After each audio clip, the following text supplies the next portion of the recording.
Hello friends, welcome back. मेरा नाम है कपिल और आज के इस वीडियो में हम बात करने जा रहे हैं why iPhone is better than any other Android mobile. मतलब आईफोन एंड्रॉयड से क्यों बेटर है। ये मेरा पर्सनल खाली ओपिनियन है। देखिए, हर किसी का अलग ओपिनियन होता है, तो I am just sharing my opinion. तो प्लीज़ एंड्रॉयड यूजर्स बुरा नहीं मानिए, आई एम जस्ट शेयरिंग जो मैंने नोटिस किया है। सी देखिए, iPhone has its own drawbacks. First of all it's very expensive, ये सस्ता नहीं आता है। मतलब एंड्रॉयड डिवाइस आपको शायद 10,000 के अंदर भी मिल जाएगा, लेकिन आईफोन के लिए आपको 30-40 हज़ार तो मिनिमम खर्चा करना ही पड़ेगा। तो ये एक ड्रॉबैक है आईफोन का। फिर आईफोन के और भी ड्रॉबैक्स हैं कि आप इसके अंदर SD कार्ड नहीं लगा सकते, आप एक्सटर्नल एप्लीकेशंस इंस्टॉल नहीं कर सकते, it's a very close system. फिर इसके अंदर ट्रू कॉलर का फुल सपोर्ट या प्रॉपर सपोर्ट नहीं है, कॉल रिकॉर्डिंग का कोई इनबिल्ट फीचर नहीं है इसमें। तो ये कुछ ड्रॉबैक्स हैं, बट स्टिल मैं ऐसा क्यों मानता हूँ कि iPhone is better then Android. तो चलिए आइए देखते हैं। और अगर अभी तक आपने चैनल को सब्सक्राइब नहीं करा तो जल्दी से सब्सक्राइब बटन पर क्लिक कर दो, चैनल वीडियो को लाइक भी करना और बेल आइकन को प्रेस करना नहीं भूलना। बिफोर वी स्टार्ट, मैं अपने इस वीडियो के स्पॉन्सर के बारे में थोड़ा सा बोलना चाहूँगा। Hostions.com ये एक web hosting and VPS hosting company है। इस वेबसाइट के ऊपर से आपको बहुत ही अफोर्डेबल प्राइस में web hosting, VPS hosting, dedicated server, domain name सब कुछ मिल जाएगा at very affordable price. Hostions is basically Singapore based as well as India based, दोनों जगह पे इनके ऑफिसेज हैं। आप इधर से जो भी मैंने आपको सर्विसेज प्रोडक्ट्स बताए हैं कभी भी परचेज कर सकते हैं। मेरी खुद की वेबसाइट वगैरह सब कुछ इसी पे है। Hostions के ऊपर आप ऑलमोस्ट हर पेमेंट मेथड से पेमेंट कर सकते हैं। क्रेडिट कार्ड से भी पेमेंट कर सकते हैं, डेबिट कार्ड से भी पेमेंट कर सकते हैं। Even Paytm and net banking are accepted. Bitcoin, crypto currencies तो एक्सेप्टेड है ही। तो जस्ट गो अहेड एंड अगर आपको कोई भी रिक्वायरमेंट है होस्टिंग रिलेटेड तो जस्ट ऑर्डर फ्रॉम Hostions.com। तो चलिए अब without any further delay let's start the video. देखिए, सबसे पहला बेनिफिट जो आईफोन का है वो है कि इसके अंदर यूज होता है iOS ऑपरेटिंग सिस्टम, जो एप्पल ने स्पेसिफिकली आईफोन के लिए बनाया है।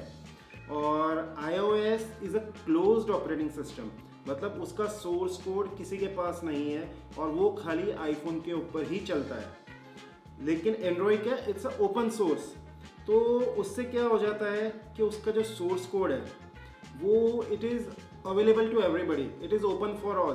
गूगल के ऊपर से आप उसको डाउनलोड कर सकते हैं। मतलब एंड्रॉयड का फुल सोर्स कोड अवेलेबल है, आप उसको कभी भी डाउनलोड कर सकते हैं और उसका पूरा सोर्स कोड आप देख सकते हैं कि एंड्रॉयड को कैसे बनाया गया है। तो इससे क्या हो जाता है, जो हैकर्स हैं, जो आपके डिवाइस को हैक करना चाहते हैं या आपकी पर्सनल इन्फॉर्मेशन चुराना चाहते हैं, वो लोग के पास भी ये ओपन सोर्स है, इसलिए अवेलेबल है एंड्रॉयड का पूरा सोर्स कोड। तो वो लोग के पास सोर्स कोड अवेलेबल है, तो वो लोग पूरा सोर्स कोड स्टडी करके उसकी सिक्योरिटी वल्नरेबिलिटीज वगैरह भी इजीली चेक कर सकते हैं और उनको मालूम है कि exactly how does it work. Since the source code for Android is available, तो ये हैकर्स के लिए काफ़ी ईजी हो जाता है उसके लिए वायरसेस बनाना, उसके लिए रूट किट्स बनाना या उसको हैक करना। लेकिन सिंस iOS या आईफोन पूरा प्रोप्राइटरी ऑपरेटिंग सिस्टम पे वर्क करता है, इसका सोर्स कोड अवेलेबल नहीं है, तो it makes it much more difficult. तो इस वजह से भी एक प्राइवेसी और सिक्योरिटी का बहुत बड़ा बेनिफिट है आईफोन के अंदर। फिर एंड्रॉयड में एक मेजर प्रॉब्लम है कि कोई भी कंपनी 1 या 2 साल से ज़्यादा सिक्योरिटी अपडेट्स प्रोवाइड नहीं करती, लेकिन एप्पल का या iOS का मतलब वो 6-6 साल पुराने तक मोबाइल्स के लिए सिक्योरिटी पूरा ऑपरेटिंग सिस्टम iOS का अपडेट देती है। मतलब अभी 15.4 चल रहा है iOS, तो वो आईफोन 6s में भी इंस्टॉल होगा जो करीब 6-7 साल पुराना डिवाइस है। तो ये आप सोचिए, मतलब आप एंड्रॉयड में तो ऐसा सोच भी नहीं सकते कि 6 साल पुराने डिवाइस के लिए आपको कोई भी अपडेट मिलेगा। मतलब वो पूरा ऑपरेटिंग सिस्टम अपडेट तो छोड़िए, वो आपको मतलब सिक्योरिटी या वल्नरेबिलिटी का पैचेस भी नहीं मिलेंगे आपको एंड्रॉयड में। तो एक बहुत बड़ा प्लस पॉइंट है आईफोन यूजर्स के लिए। फिर दूसरा पॉइंट है एक्सटर्नल एप्लीकेशंस। देखिए, एंड्रॉयड के अंदर आप इसको बेनिफिट भी कह सकते हैं, लेकिन उससे ज़्यादा मेरे हिसाब से ये बहुत बड़ा नुकसान है कि एंड्रॉयड में क्या है कि आपको प्ले स्टोर के अलावा भी आप डायरेक्टली भी डाउनलोड करके कोई भी ऐप को इंस्टॉल कर सकते हैं। उसकी APK आपको मिल जाएगी और आप उसको इंस्टॉल कर सकते हैं। तो अब इसमें होता क्या है कि आपको नहीं मालूम जो आप APK या जो ऐप डाउनलोड कर रहे हैं प्ले स्टोर के बाहर से, वो वायरस या मालवेयर इन्फेक्टेड और कुछ भी है, वो आपने इंस्टॉल करी और अगर वो इनकेस अगर कोई मालवेयर से इन्फेक्टेड है तो पूरा आपका मोबाइल का डेटा वो हैकर को मिल सकता है। मतलब आप इस बारे में सोचिए। और एप्पल के अंदर ये है कि इसके अंदर आप एप्पल का जो ऐप स्टोर है उसके अलावा कहीं से कोई भी एप्लीकेशन को इंस्टॉल नहीं कर सकते।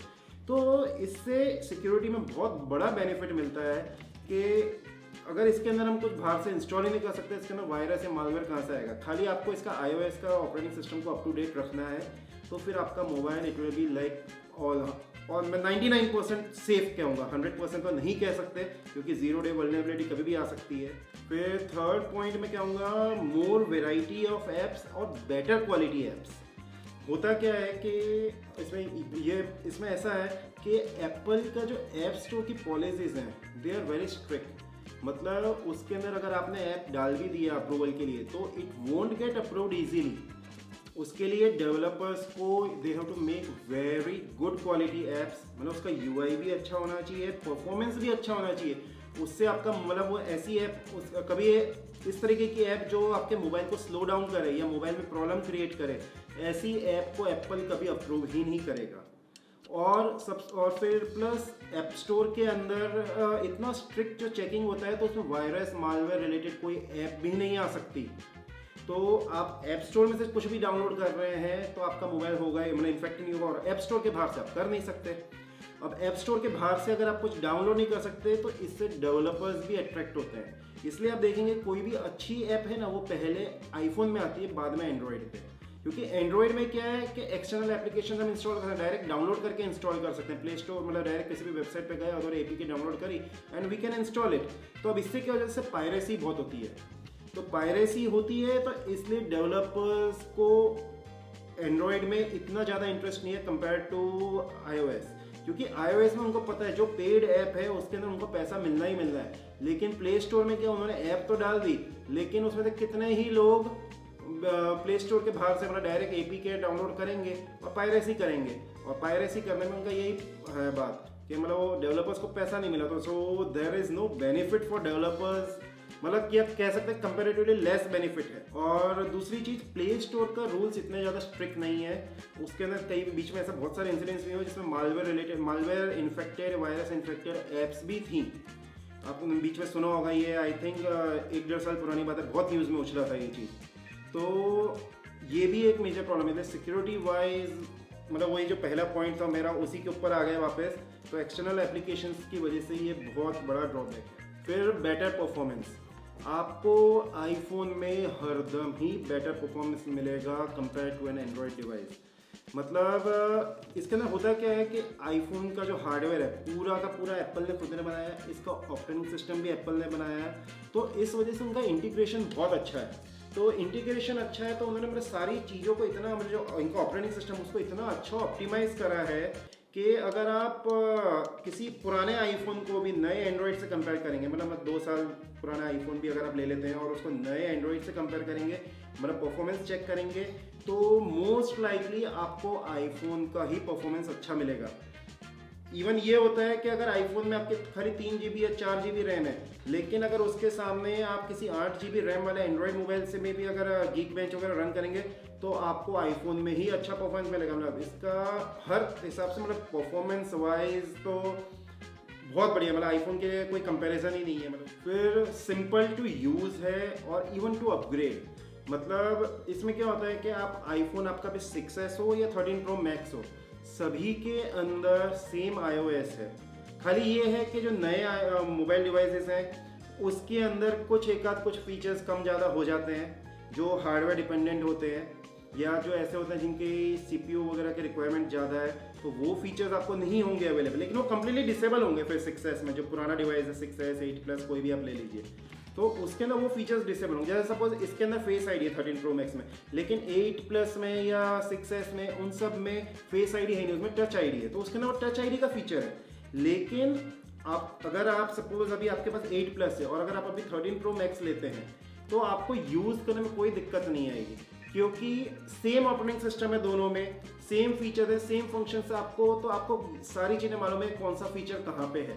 तो ये एक बहुत बड़ा बेनिफिट है आईफोन में। लेकिन एंड्रॉयड में क्या होता है कि गूगल ने तो अपना एंड्रॉयड दे दिया सोर्स कोड कंपनीज को, अब कंपनीज उसके ऊपर उसको थोड़ा बहुत माइनर मॉडिफिकेशंस करते हैं, अपने ब्लोटवेयर सॉफ्टवेयर वगैरह डालते हैं, उसके ऊपर स्किन डाल देते हैं, फिर अंदर ऑप्शंस भी बहुत सारे चेंजेस हो जाते हैं। तो उस वजह से क्या होता है कि अगर कोई एंड्रॉयड यूजर, सपोज अगर वो वन प्लस से सैमसंग गैलेक्सी के ऊपर भी जाएगा तो उसको सारे ऑप्शन उसको चेंज हो जाएंगे, मतलब काफ़ी लंबे टाइम तक वो बंदे को यूज़ करने में डिफिकल्टी आएगी क्योंकि बहुत सारे ऑप्शन चेंज हो जाते हैं।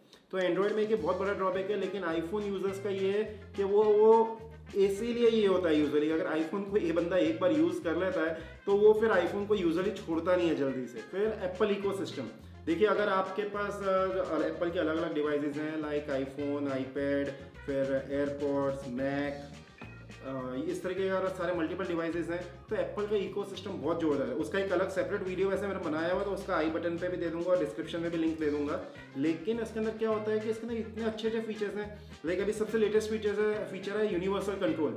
उसके अंदर मैं एक ही कीबोर्ड और माउस से मेरे आईपैड और मैक को सबको कंट्रोल कर सकता हूँ एक ही चीज़ से। मतलब मेरे को अगर माउस इधर है, मैं खाली इधर से लेफ्ट से राइट लेके जाऊँगा या राइट से लेफ्ट प्रेस करूँगा तो वो ऑटोमेटिकली उसके ऊपर, जैसे अभी अगर वो सपोज मैक के ऊपर मैं यूज़ कर रहा हूँ माउस को या ट्रैक पैड को, अगर मैं कर्सर को मूव करूँगा तो वो आईपैड के ऊपर आ जाएगा। मतलब वो सेम माउस कर्सर से मैं आईपैड के ऊपर भी क्लिक कर सकता हूँ, कंट्रोल कर सकता हूँ। सेम वे कीबोर्ड, अगर मैं माउस को एक बार लिया है तो वो कीबोर्ड इसके ऊपर एक्टिव हो जाएगा आईपैड के ऊपर।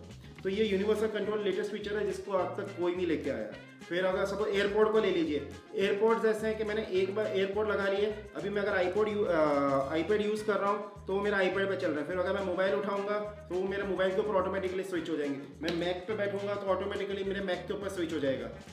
तो ये है मतलब कि जहाँ से भी मैं कर रहा हूँ एक के बाद ऑटोमेटिकली स्विचिंग, और एक ही बार खाली कनेक्ट करना है किसी भी एक डिवाइस पे, वो सब पे ऑटोमेटिकली सिंक्रोनाइज हो जाता है। फिर स्क्रीन मिररिंग, मतलब अगर ये मेरे पास सारे डिवाइसेस हैं, अगर मेरे को सपोज मेरा आईफोन का स्क्रीन को मेरे को मैक पे करना है तो इसके अंदर खाली कंट्रोल सेंटर में जाके स्क्रीन मिररिंग पे क्लिक कर और उधर अपना मैक सेलेक्ट कर लिया तो सेम जो मेरा आईफोन का डिस्प्ले पूरा का पूरा डिस्प्ले मेरा मैक के ऊपर आ जाएगा। फिर अगर सपोज अगर मेरे को कोई कॉल आ रहा है मेरा आईफोन के ऊपर, अगर मेरा हैंड्स ऑफ एनेबल्ड है और आईफोन के ऊपर कॉल आ रहा है लेकिन तो मेरा फ़ोन मेरे को नहीं उठाना है, तो मैं वही सेम कॉल को मैक के ऊपर से भी आंसर कर सकता हूँ या आईपैड के ऊपर से भी आंसर कर सकता हूँ या एप्पल वॉच से भी आंसर कर सकता हूँ।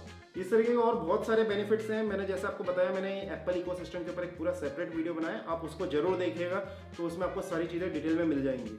फिर रैम या मेमोरी मैनेजमेंट, एप्पल का रैम या मेमोरी मैनेजमेंट उसका कोई ही कॉम्पिटिशन में कहीं पे किसी के पास इतना अच्छा नहीं है। मतलब एंड्रॉयड तो कहीं पे ही नहीं आता उसके अंदर, क्योंकि क्या हो जाता है अगर एप्पल का, मैंने आपको जैसे पहले बताया था कि अगर 2 या 3 GB रैम का भी आपका आईफोन है तो इट कैन ईजिली बीट 8 और 12 GB का भी अगर एंड्रॉयड मोबाइल है तो it can easily beat an Android device in performance. मतलब इतना बढ़िया मेमोरी मैनेजमेंट है या ऑप्टिमाइजेशन है इसके अंदर। फिर brand value and resale value, ये हर कोई जानता है कि एप्पल की ब्रांड वैल्यू कितनी बढ़िया है या कितनी हाई है। मतलब अगर आज हर बंदे को, हर मोबाइल यूज़र को जो आईफोन ऑलरेडी यूज़ नहीं करता है, उसको मन में कहीं ना कहीं होता है कि काश मैं भी आईफोन ले पाता या काश मैं भी आईफोन ले लेता। तो that is a brand value कि, और आईफोन इसको हरदम प्रीमियम कैटेगरी में रखता है। उसका भाव इतना ज़्यादा नहीं गिराता कि वो बजट कैटेगरी में आ जाए। नो डाउट अब इंडिया में मैन्युफैक्चरिंग वगैरह सब स्टार्ट हो रही है तो काफ़ी बेनिफिट हमको मिल रहा है, रेट्स में भी आया है, पर इतना ज़्यादा नहीं कि ये अभी भी बजट में आ जाए। It is still a premium brand. और रीसेल वैल्यू तो बहुत ज़बरदस्त है। अगर आज आप 13 Pro Max सपोज 1.25 लाख रुपए पे खरीदते हैं तो, लेकिन अगर आप इसको 1 साल बाद बेचेंगे तो भी आपको 70-80 हज़ार ही हो सकते हैं, 90,000 रुपये भी आपको मिल जाएंगे।